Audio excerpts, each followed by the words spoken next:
I've always been attracted to abandoned places. There was something magical and at the same time creepy about them that made me feel an adrenaline rush I could never find in everyday life. I decided to explore old buildings, and this time my interest was piqued by an abandoned house on the outskirts of a small town in Maine. All the locals knew about it but avoided it, saying it was cursed. I arrived at the location in the evening, just as twilight began to fall. The house stood amidst an overgrown lot, surrounded by thick bushes and tall grass. A narrow path, overgrown with ivy and weeds, led from the main road to it. At first glance, the house looked ordinary, though ravaged by time. Broken windows, peeling paint, and a sagging roof indicated that it had stood abandoned for decades. I took my flashlight and began inspecting the building from the outside. The door had an old, rusty lock, but it easily gave way to my efforts, and the door creaked open unpleasantly. Inside, it was dark and cool. The smell of dampness and mold filled my lungs, making me hold my breath for a moment. I slowly walked into the hallway and shone my flashlight around. Debris from furniture lay on the floor. A thick layer of dust covered all surfaces, and cobwebs hung from the corners of the ceiling. My curiosity led me further.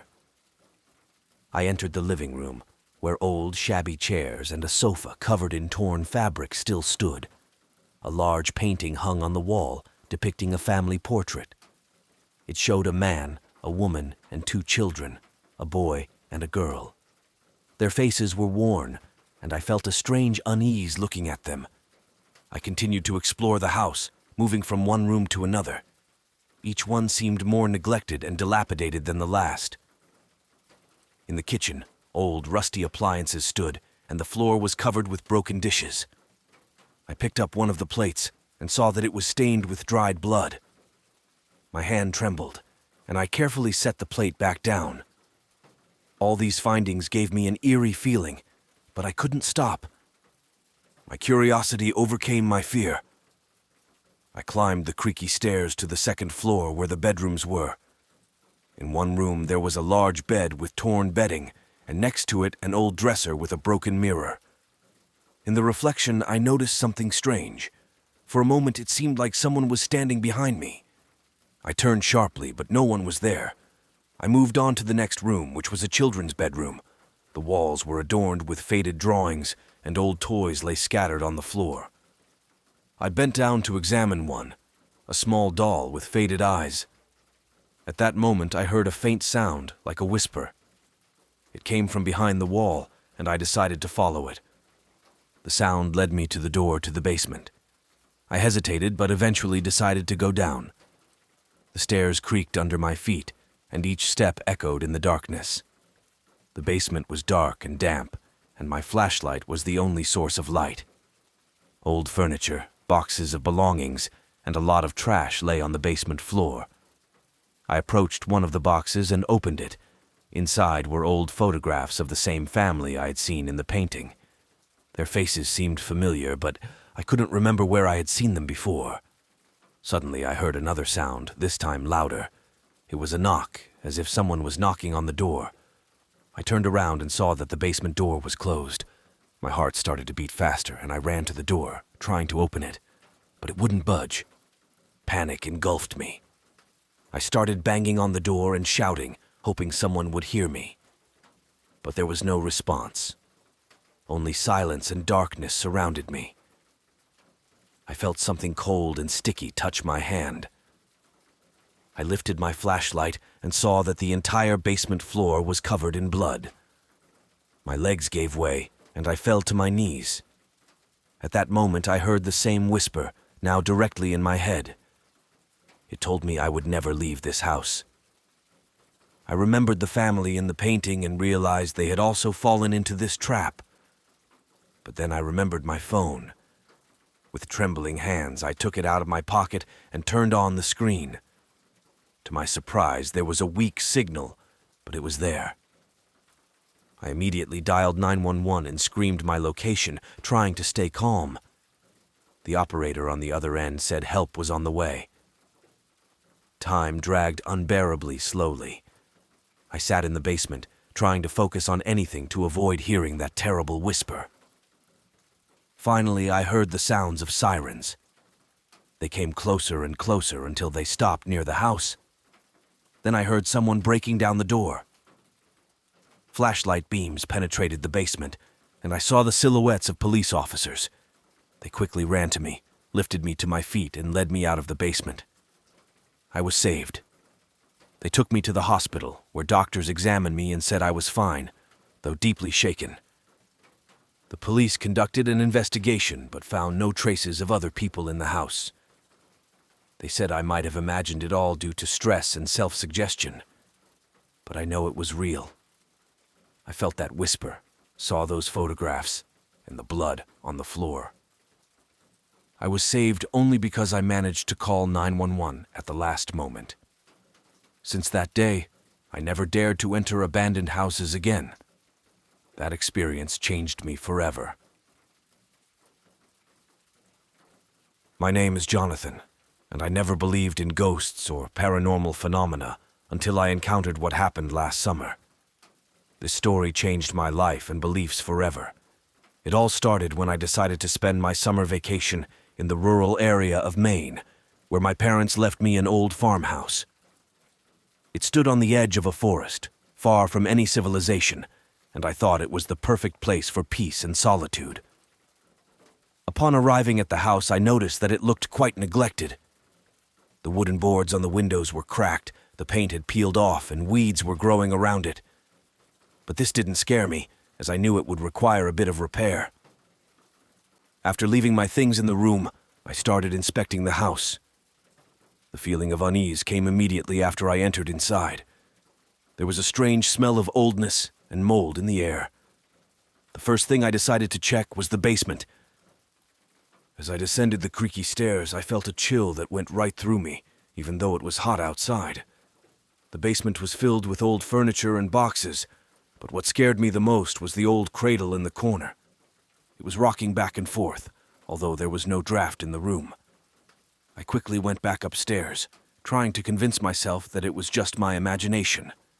The next few days I spent repairing the house and enjoying the silence. But the nights were different. Every night I heard strange noises. Floor creaking, whispers coming from the corners, and even footsteps approaching my room. I tried to ignore it, but the feeling that I wasn't alone grew stronger each day. One night, just as I was about to fall asleep, I heard a child crying. It was so realistic that I couldn't stand it and decided to go see what was happening. I walked around the entire house but found no one. Returning to my room, I saw words written on the mirror. "Get out of here." My heart raced with fear, but I tried to stay calm. Maybe it was a neighbor's prank, although the nearest neighbor lived several miles away. The next day, I decided to go to the local library to learn more about this house. The librarian, an elderly woman named Mrs. Mason, told me a story that shocked me. It turned out that this house belonged to the Blake family, who mysteriously disappeared over 30 years ago. Locals said they heard a child crying and saw shadows in the house, but never found any evidence of anything unusual. As Mrs. Mason spoke, I couldn't help but feel a chill run down my spine. She showed me old newspaper clippings about the Blakes' disappearance. The articles described how the family was last seen in town buying supplies, and then they vanished without a trace.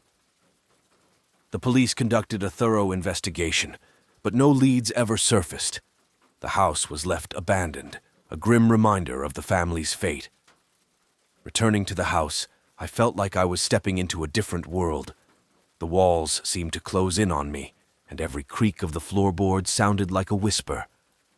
I began to notice things I hadn't seen before. Old family photos still hanging on the walls, covered in dust, children's toys scattered in the living room, as if the children had just stopped playing and never returned.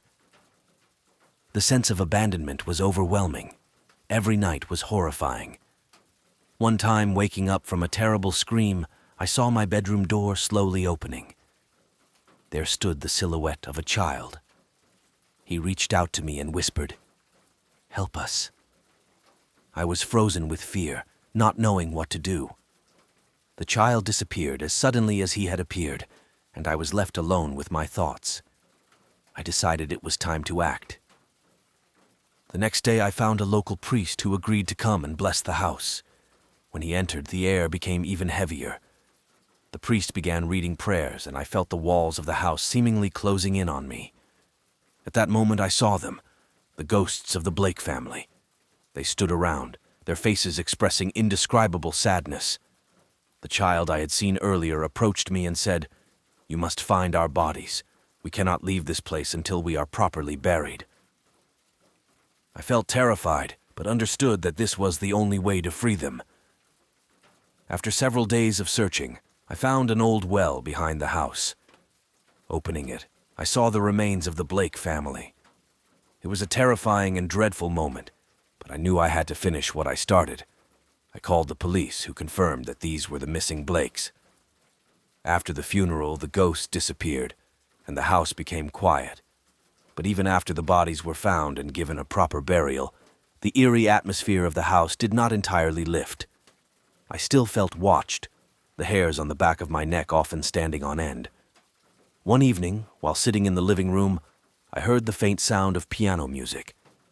I followed the sound to the parlor, where an old, dust-covered piano stood. As I entered, the music stopped abruptly. I approached the piano and saw sheet music laid out, as if someone had been playing it recently. The title of the piece was Lullaby for the Lost. Determined to understand more, I delved deeper into the history of the Blake family.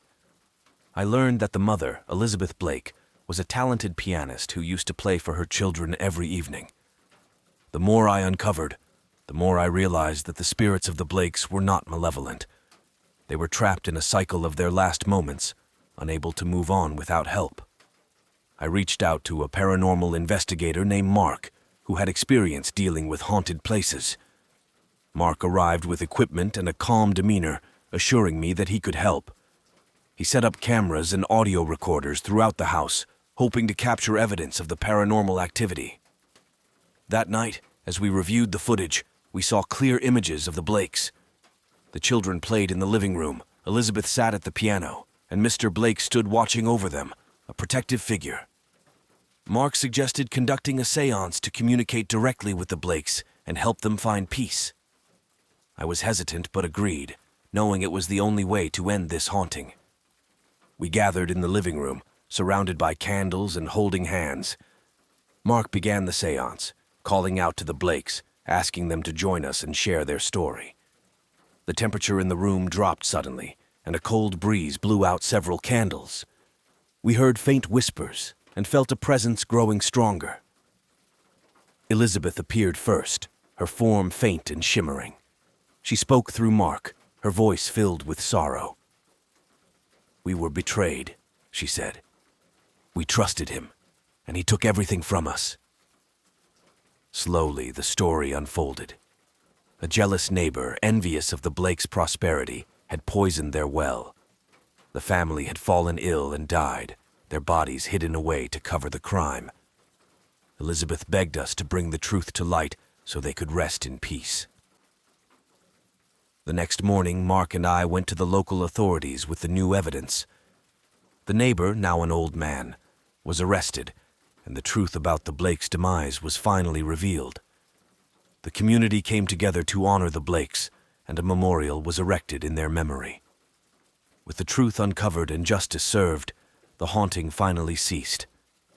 The house, once filled with sorrow and pain, now felt peaceful. I left that place, forever changed by the experience. I no longer doubted the existence of the supernatural and felt a deep respect for the unseen forces that share our world. This story left a deep mark on my soul. I no longer believe that our world is the only one. There is something more, something invisible that lives alongside us. I left that house forever, but the memories of those terrible nights will stay with me for the rest of my life. When I first heard about the abandoned house on the edge of our small town, I didn't pay much attention. We often heard stories about local ghosts and cursed places, but something about this story caught my attention. Maybe it was the tales told by those who dared to go there at night, or perhaps the strange events that began happening in town after someone ventured into that house. My name is John, and I've always been a skeptic when it comes to the supernatural, but one night changed my life forever. I decided to investigate this house myself and prove to everyone that it's just childhood tales. Gathering my courage, I set off to the abandoned house on a Friday evening. My friends tried to dissuade me, saying it was dangerous, but I was stubborn. The house stood on a remote street, surrounded by an old, rusty fence. As I approached, I felt a cold wind raising the hair on the back of my neck. Opening the creaky door, I stepped inside. The house was in extreme disrepair. Dust hung in the air, and old furniture was covered in cobwebs. I turned on my flashlight and began exploring the rooms one by one. The first floor was empty, with only an old clock on the wall ticking quietly, adding to the eerie atmosphere. As I climbed to the second floor, I heard a faint whisper. At first, I thought it was just the wind, but the whisper grew more distinct. A sense of unease washed over me, but I forced myself to go on. I found an old bedroom with the door slightly ajar. Entering, I saw an old crib and a broken toy on the floor. Suddenly, the door behind me slammed shut. I jumped in fright and rushed to the door, but it wouldn't budge. The whisper turned into voices, surrounding me from all sides. They spoke of a curse and how I would never escape. My heart pounded wildly as I searched for another exit. The window was barred, and the only way out was through the door. Suddenly, I felt a presence behind me. Turning around, I saw a little girl in an old-fashioned dress. Her face was pale and her eyes were empty. She reached out to me, but I stepped back. "You shouldn't have come here," she whispered. "Now you are one of us." A chill ran down my spine. All my skeptical views on the supernatural crumbled in an instant. I realized this wasn't just stories, but a real nightmare. Desperately seeking an escape, I began banging on the door, but it wouldn't give. The voices grew louder, and I felt panic rising within me. Suddenly, my flashlight started flickering, and I knew that if I was left in the dark, I would never find my way out. At that moment, I heard a loud knocking from below. Someone or something was approaching. I decided to hide in the closet, hoping it would buy me some time. The closet was dark and cramped, but I tried not to make a sound. After a few minutes, the door to the room opened. I heard heavy footsteps coming closer. My heart beat so loudly it seemed it could be heard throughout the room. The footsteps stopped in front of the closet, and I heard the handle slowly turn. I closed my eyes, bracing for the worst. But suddenly the footsteps retreated, and the closet door remained closed. I couldn't believe my luck, but I knew it wasn't over. When I heard the room become quiet again, I dared to leave the closet. I found a piece of metal pipe on the floor and decided to use it for protection. I slowly approached the door and started banging on it again. This time, the door gave way, and I rushed out into the corridor. I heard the voices approaching again, but now they seemed angry. I found the stairs and quickly descended. I managed to find the main entrance and burst out into the street. The cold air hit my face, but I didn't stop until I reached the road. Looking back, I saw the house doors close by themselves. I knew I would never return. When I told my friends about my experience, they didn't believe me, but I saw the fear in their eyes. They knew I wasn't making it up. That night changed my life forever. I could never walk past that house again without a sense of dread. And even if no one believes in ghosts and curses, I know they exist. Sometimes in the silence of the night, I hear the same whisper reminding me of what happened. And I know that as long as I live, I will never forget that night in the cursed house.